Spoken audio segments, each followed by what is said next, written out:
Hey! Je suis désolée pour le fond, c'est pas fou, mais c'est là que j'ai le meilleur éclairage en fait. Je pensais que j'avais les cheveux gras, mais en fait, non, ça va, ça rend plutôt bien à la caméra. Aujourd'hui, je voulais vous parler d'un sujet qui me tient vraiment à cœur, c'est mes convictions personnelles et un peu mon éthique et comment ça m'impacte en fait dans la vie de tous les jours. C'est un sujet très important pour moi.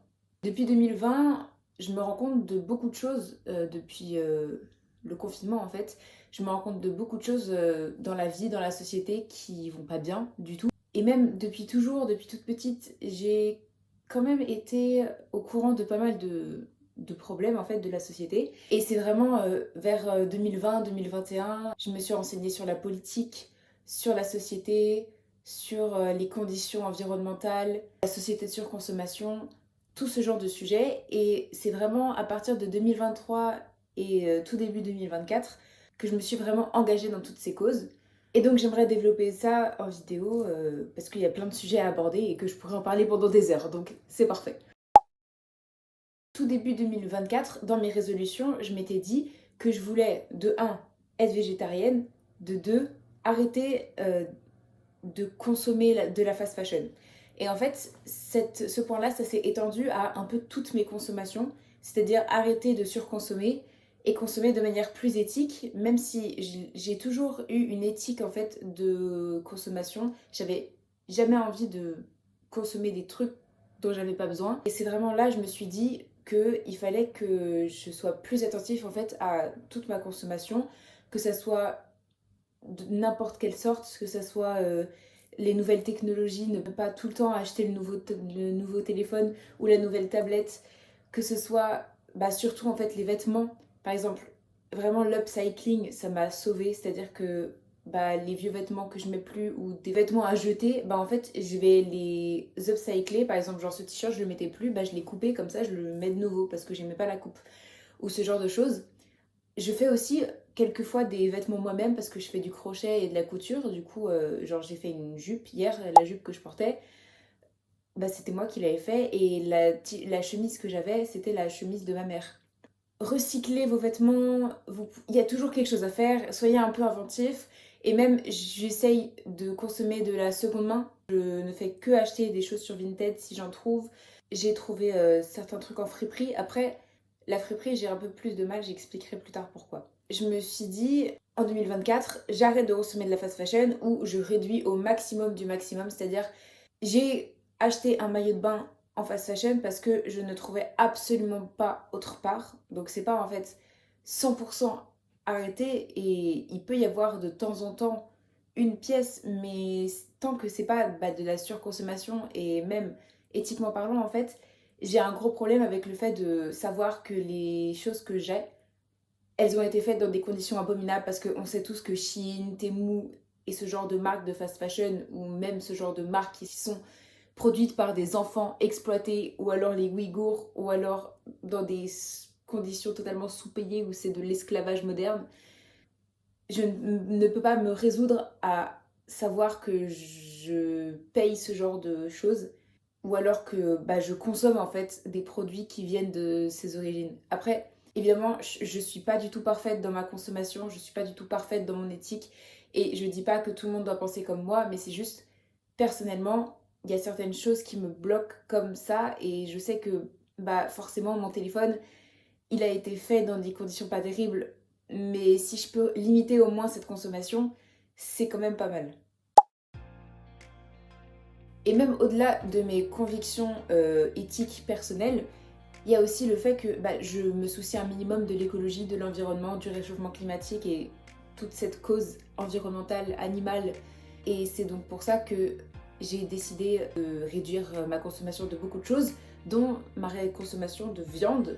C'est-à-dire que depuis toujours, j'ai été très dégoûtée par la viande, mais comme c'est normalisé en fait dans la société de consommer de la viande ou du poisson, ou des produits animaliers, bah je me suis jamais vraiment posé la question jusqu'à relativement récemment parce que je sais que la première fois quand j'étais petite et qu'on m'a dit que ce que je mangeais bah, c'était un animal, j'ai pleuré parce que ça m'a totalement traumatisée parce que j'ai toujours dit que je préférais les animaux aux humains, donc ça va juste pas avec ma personnalité, avec moi-même, avec mes valeurs que de manger des animaux. Même si c'est une vache ou un cochon, Bah en fait, c'est juste parce qu'on a normalisé que bah, manger de la viande c'est normal et c'est comme ça et on le fait depuis toujours donc c'est un peu pourquoi arrêter alors que les hommes de Cro-Magnon ils mangeaient de la viande alors que bah, on n'est pas du tout dans la même société et même personnellement je sais que je peux plus et donc c'est pour ça que j'essaye d'être végétarienne, je le suis quasiment. Le seul problème c'est que je vis dans une petite ville et donc quand je sors au restaurant bah il n'y a pas forcément d'options végétariennes et donc bah, c'est un peu compliqué. La plupart du temps je fais des petites entorses mais je sors pas non plus énormément souvent au restaurant donc j'arrive quand même à être 90% du temps végétarienne. C'est déjà mieux que rien. Même consommer un tout petit peu sa consommation de viande, c'est bien. Même si moi, je fais ça surtout pour mes convictions personnelles, je le fais aussi par souci de l'environnement parce que vraiment, l'industrie de la viande, c'est horrible. C'est un désastre environnemental, écologique, parce que ça demande tellement d'eau, ça demande tellement de champs. Plus, vraiment, il y a une maltraitance animale qui est abominable. Par exemple, les poules, elles sont dans des conditions horribles et elles sont censées vivre dans la nature entre 10 et 12 ans. Et elles sont tuées au bout de 18 mois, quelque chose comme ça. Et mâles, ils sont broyés à la naissance. On garde que les femelles pour qu'elles puissent devenir des poules pondeuses. Vraiment, c'est des conditions abominables. Et même les conditions d'abattage. Et quelque chose dont on parle pas aussi assez, c'est le fait que la pêche, c'est pas moins problématique que la consommation de viande. Le poisson, c'est pas moins pire que la viande. Peut-être que dans la mentalité, manger du poisson, vu qu'un poisson c'est moins proche de nous qu'un cochon, en soi, oui, désolée. L'imaginaire collectif, bah c'est donc moins compliqué de manger du poisson que de la viande rouge ou de la viande blanche. L'industrie de la pêche, ça reste quand même extrêmement problématique, un désastre total. Par exemple, ça détruit les coraux, ça tue des espèces. Parce qu'en fait, le truc, c'est que même si on pêche uniquement, je sais pas moi, du saumon, bah en fait, dans les filets, il y a en fait, il y a tout le monde qui va être pris et ils vont... Merde, je saigne. Stop. C'est toutes les espèces qui vont être prises dans les filets. Il y a vraiment en fait une surpêche qui, encore une fois, société de surconsommation, capitalisme, on apprécie, qui va en fait vraiment détruire et les écosystèmes et la chaîne alimentaire parce que du coup les petits poissons sont pêchés en surnombre donc les gros poissons n'ont plus rien pour manger. Les gros poissons ils disparaissent mais alors du coup les petits poissons aussi. Le problème dans la chaîne alimentaire c'est qu'il y a un maillon qui manque, il y a tout qui tombe. C'est le principe même en fait. Puis même moi qui adore les requins, la surpêche elle tue énormément de requins en fait tous les ans. Et même, il y a aussi un commerce où ils pêchent les requins, ils leur coupent leurs ailerons et leurs nageoires et ils les relâchent dans l'eau. Sauf que du coup, vu que les requins, ils sont obligés de nager pour pouvoir respirer, bah en fait, juste ils se noient et ils coulent comme ça et je trouve ça abominable. D'abord, au début, je me disais le poisson c'est moins pire que la viande et après, je me suis dit en fait, je peux pas sauver du poisson sachant que l'industrie est abominable écologiquement et humainement parlant en fait. C'est pour ça que j'ai décidé d'être végétarienne et non pas végane parce que j'aurais beaucoup trop de mal en fait à être végane et que je pense que rien qu'être végétarienne ça c'est déjà pas mal. Je pense que rien qu'être flexitarien c'est déjà pas mal. Donc non je suis pas végane, en tout cas pas pour l'instant et je compte pas le devenir parce que j'ai beaucoup de choses qui m'en empêchent pour l'instant et pour un moment donc voilà. Parlons de bien-être animal. J'ai essayé aussi d'aider des associations qui aident les animaux et de boycotter tout ce qui est zoo qui maltraite, cirque qui maltraite et ce genre de choses. Même les produits qui sont testés sur des animaux qui ne sont pas donc cruelty free, je ne les achète pas ou j'essaye de me renseigner pour pas les consommer au maximum en tout cas. Il y a un site que j'ai découvert qui a des bracelets, en fait c'est ce bracelet, donc il y a un petit requin. Tu peux suivre ton requin qui a un GPS en fait accroché sur lui, mais il se désactive au bout d'un an. Si tu achètes un des bracelets, bah l'argent il va à Saving the Blue, c'est une association qui protège les espèces marines. Tu peux suivre un animal. Maintenant il y a plein d'autres animaux parce qu'avant il n'y avait pas grand chose et il y a de plus en plus de choses donc c'est cool. Il y a des tortues, des paresseux, des requins, des dauphins, Beaucoup de choses en tout cas, et c'est vraiment cool parce que du coup, l'argent qu'on dépense là-dedans, il est reversé à l'association. Il y a plein d'organisations comme ça, il faut faire attention par contre parce qu'il y a pas mal de choses qui sont pas terribles, mais par exemple même, au lieu d'aller dans des zoos, plutôt privilégier des refuges qui sont tout aussi bien parce qu'il y a les mêmes animaux, mais c'est juste dans des meilleures conditions.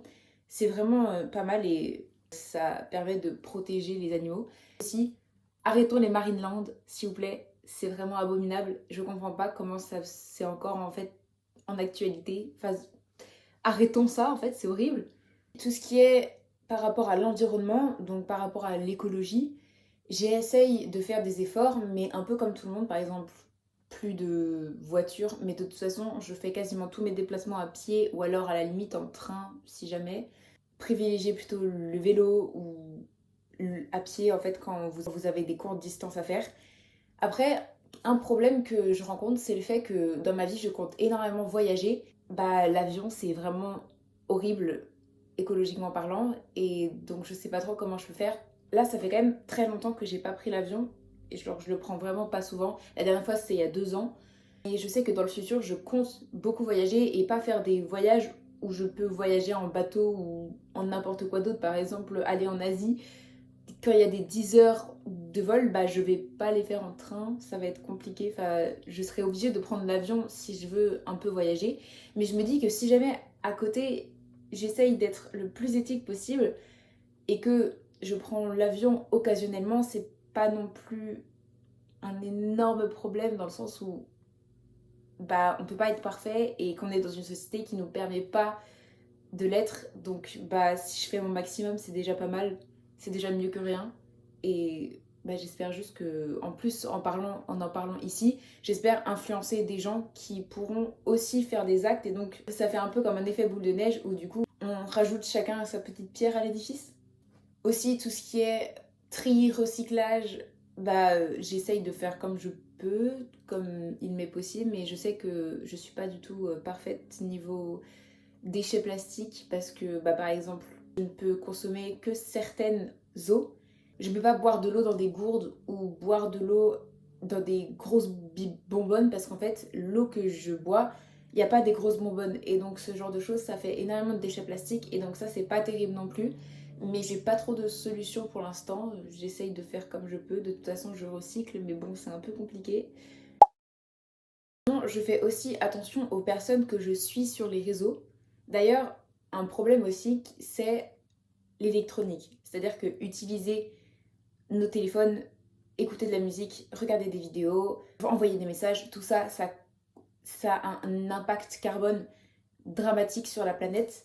Sauf que ça, encore une fois, je sais pas trop comment faire parce que, par exemple, pour informer, bah, il faut faire des vidéos. Pour être informé, il faut regarder des vidéos. Maintenant est sur internet, j'ai toujours mon téléphone avec moi parce que j'écoute beaucoup de musique, j'écoute beaucoup de podcasts. C'est quand même un peu compliqué, mais je pense que c'est un peu pareil pour tout le monde et c'est un peu la société, le capitalisme, la surconsommation qui nous empêche de limiter les dégâts, même si on fait de notre mieux. Mais en tout cas, sur les réseaux, je fais attention à ne pas suivre des gens problématiques, savoir définir en fait ce qui est problématique ou pas aussi, c'est pas mal. En tout cas, genre, tout ce que je consomme est en lien avec mes valeurs et ça ne me viendrait pas à l'esprit de suivre des personnes qui sont racistes, homophobes, misogynes ou que sais-je. Ça, on pense que ça compte pas, mais en fait ça compte énormément parce que l'opinion publique, ça compte. Vraiment, c'est dingue ce qu'on peut faire quand il y a un peu de monde qui est prêt à se lever et à suivre le mouvement. Les mouvements de foule, c'est vraiment quelque chose dont il ne faut pas sous-estimer la force. Les influenceurs, ils ont vraiment une influence, vu qu'ils influencent, c'est logique. C'est pour ça que je fais vraiment attention au contenu que je consomme et je m'informe, mais il faut faire aussi attention à où on s'informe et à chercher nos sources. Je sais aussi qu'on peut pas être partout et que tous les combats ne sont pas vraiment forcément les nôtres. Par exemple, je sais que je ne peux être qu'alliée du mouvement anti-racisme parce que évidemment, je ne suis pas raciste, mais que je ne peux pas être à fond dedans vu que ça ne me concerne pas. Par exemple, tout ce qui est droit LGBT ou droit des femmes, je peux beaucoup plus m'investir dans ce genre de cause. Je suis abonnée à beaucoup de comptes d'associations, par exemple l'association LGBT de ma ville, même si je suis pas majeure donc je peux pas vraiment en être membre, j'essaye quand même de m'informer un peu sur tout ce qui se passe. Je pense vraiment que le fait de s'informer, c'est déjà un premier pas en fait vers le fait de pouvoir être meilleur, de pouvoir faire quelque chose. Et c'est déjà pas mal en fait. Quelque chose aussi que je voulais préciser, c'est le fait que on peut pas être parfait. Je l'ai déjà dit plusieurs fois, mais il y a beaucoup de choses que je ne peux pas faire et que les gens oublient, que tout le monde n'est pas capable de s'investir de la même manière que eux dans tous les combats. Par exemple, je parlais tout à l'heure des fripes. Je ne peux pas consommer en fripe parce que toutes les fripes dans lesquelles j'étais, la musique était horriblement forte, c'était un endroit horriblement overstimulant. Pour une personne autiste comme moi, bah c'est juste pas faisable en fait de faire des courses dans ces conditions-là. Les gens, ils ont vraiment un validisme horrible, surtout que tout le monde ne peut pas consommer de la même manière. Il y a des personnes qui ont des troubles, que ce soit des troubles anxieux, des TOC ou que sais-je, qui ne leur permettent pas d'être irréprochables sur tous les points. Les personnes grosses ou alors les personnes qui n'ont pas les moyens ne peuvent pas consommer non plus de la même manière et des fois ne peuvent trouver leurs vêtements que sur des sites qui sont pas forcément hyper éthiques ou ce genre de choses. Les gens, ils oublient que tout le monde ne peuvent pas forcément être égaux sur ça et font déjà leur maximum et c'est déjà pas mal.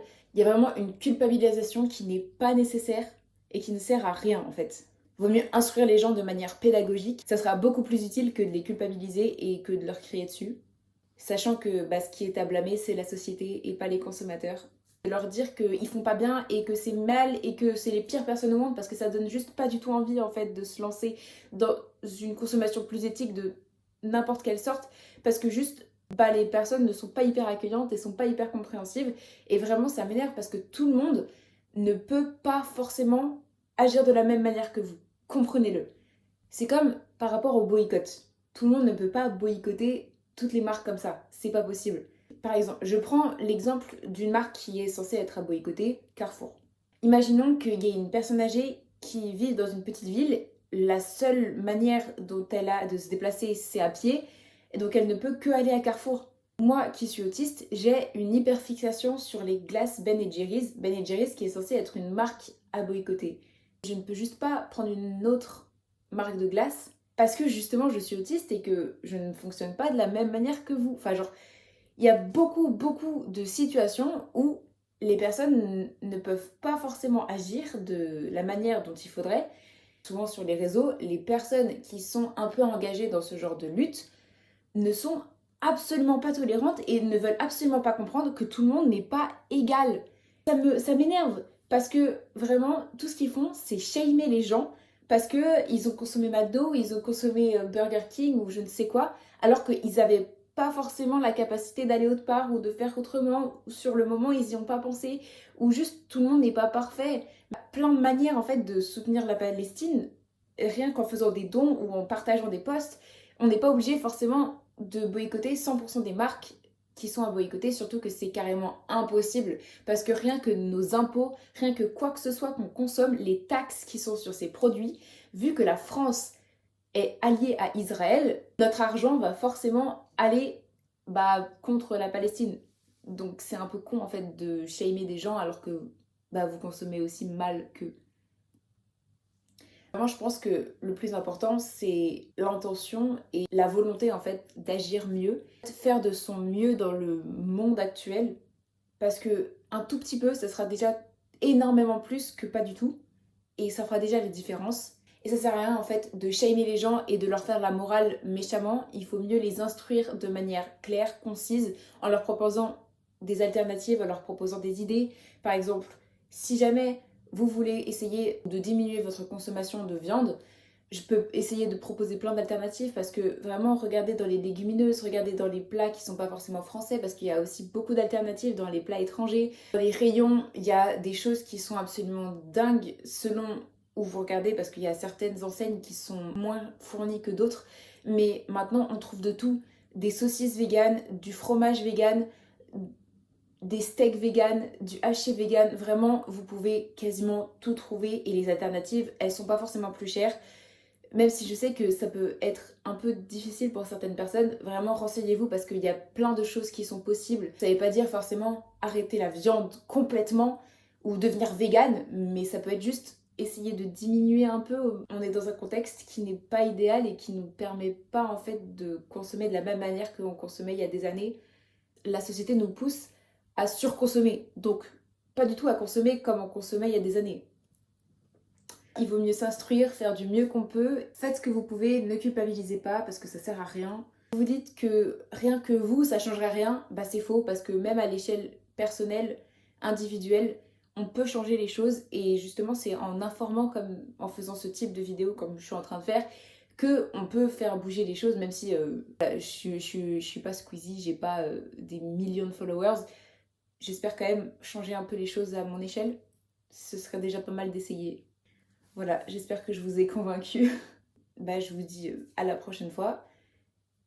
N'hésitez pas à vous abonner parce que du coup, vous savez en fait que je... N'hésitez pas à vous abonner comme ça, vous serez prévenu quand je sors une nouvelle vidéo parce que j'essaye d'en sortir une toutes les semaines. Essayons de changer le monde ensemble et votre action compte. Et toutes vos actions comptent. Ciao, peace!